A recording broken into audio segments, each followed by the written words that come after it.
Da, da, hoću logore, jer logore i tako i sada imamo. Evo, bio sam u zatvoru, ne jedno, dva puta, zbog političkih razloga.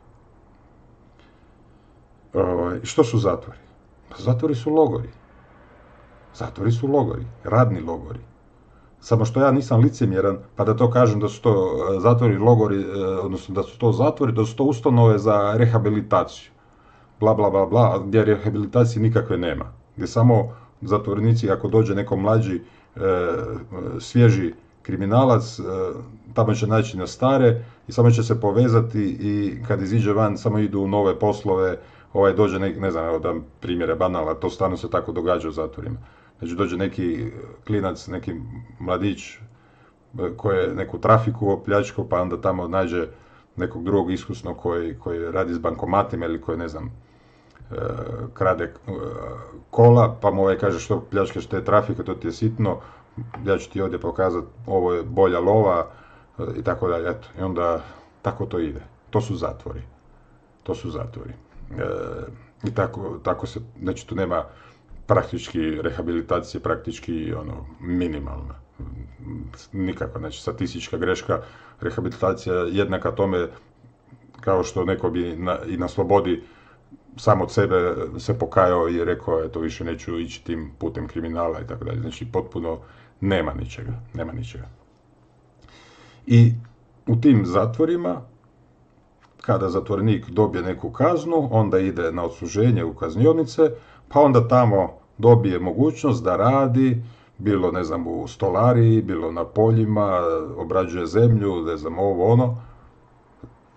Ali to nisu radni logori, to su zatvori za rehabilitaciju, bla, bla, bla. A ja sam to nazvao tako, to što to je. A i vrlo konkretno sam napisao za koga bi to bilo, za ove izdajničke i lopovske strukture koje su sve ovo napravile ovom narodu i od ratnog profiterstva, i od pretvorbe, privatizacije i od svega ostalog. Znači njima je to bilo namijenjeno i dalje je, i ako Bog da, možda do toga eto i dođe, da konačno dobiju zasluženu kaznu, da ih se lijepo procesuira, sudi i osudi. I ne znam što je tu loše, što je tu toliko sporno, ali eto kad se to čita samo Jutarnji list i te članke, onda to tako zvuči grozno. To zvuči grozno. Jer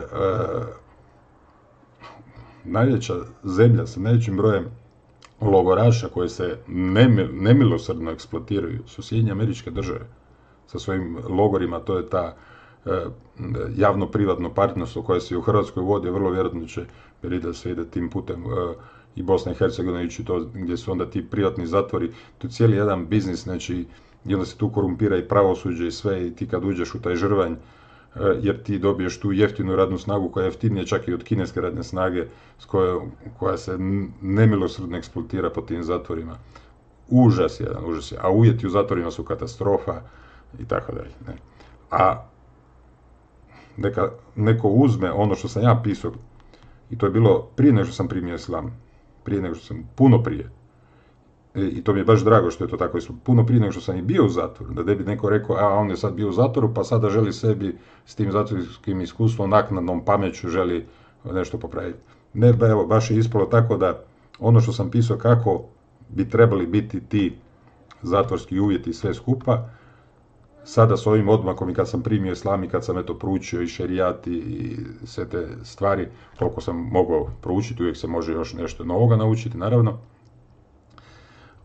sam vidio da ono što sam pisao, kažem, prije skoro 20 godina, je vrlo, vrlo blisko sa islamskim šerijatskim principima u odnosu prema zatvoreniku, u odnosu prema, odnosno, robovima i kako ih treba tretirati, znači one koji da mora se hraniti s onim čime se ti hraniš, da ga moraš obući s onim što ti trebaš obući, znači trebaš mu osigurati i pristojne, znači i smještaj i sve.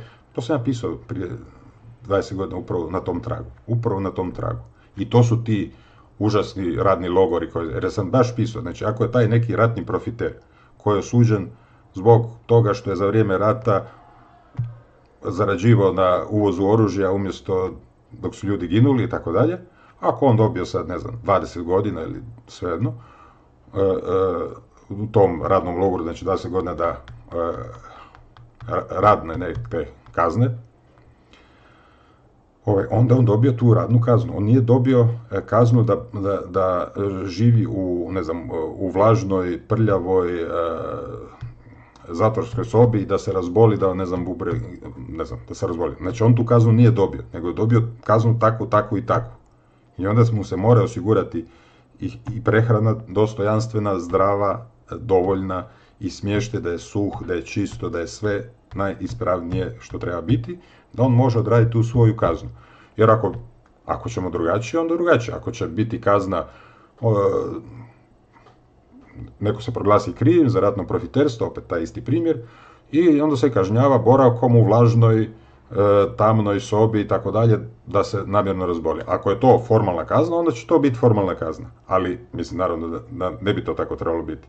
Zato i ovo, znači, ako neko kažnjen da 10 godina to, kako biste reklo, prisilnog rada ili radnog logora, onda je to prisilni rad. Nije osuđen na to da gladuje, nije osuđen na to da bude maltretiran, nije osuđen na to da živi u nekakvim nehumanim uvjetima, prljavim, vlažnim, ovakvim i onakvim. Takva osuda nema, onda mu to treba tako i osigurati. I kažem, to sam tada pisao, poslije sam vidio da sam bio po toj jednoj intuiciji ili ne znam, po zdravom razumu, sukladan s islamom, i to su ti elementi koje kad sam otkrio islam, koji su mi bili kompatibilni, da sam na neki način bio dobrim dijelom musliman i prije nego što sam bio formalno musliman i izrekao šehadet i tako dalje, i tako dalje. Naravno da to Jutarnji list neće tako prezentirati.